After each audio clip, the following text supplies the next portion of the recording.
នេះគឺជាការបកប្រែជាមួយនឹងជំនួសពាក្យជប៉ុនអក្សរដែលនៅសល់ឲ្យខ្លះហេនុកម្លាតទៅជាភាសាខ្មែរដំបូងយើងបែងចែកសម្ភារៈជាអាវខាងក្រៅនិងអាវខាងក្នុង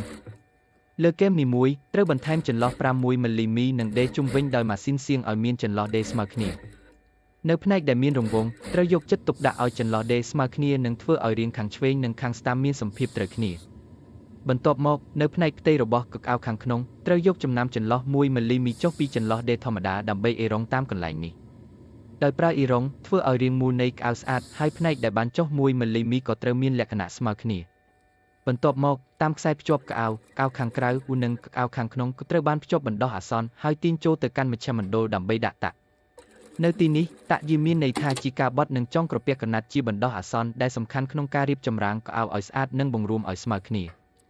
ការកាច់តាក់យ៉ាងរឹងមាំនឹងធានាថាការសម្រេចចុងក្រោយមានរូបរាងស្មើគ្នានៅខាងឆ្វេងនិងខាងស្ដាំហើយបង្ហាញខ្សែក្រវ៉ាត់ដ៏ស្រស់ស្អាត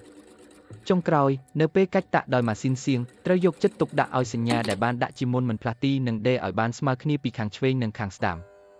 ដោយអនុវត្តដំណើរការទាំងនេះយ៉ាងប្រុងប្រយ័ត្នអាចធ្វើឲ្យជ្រុកអាវមានរូបរាងស្អាតនិងសមស្រប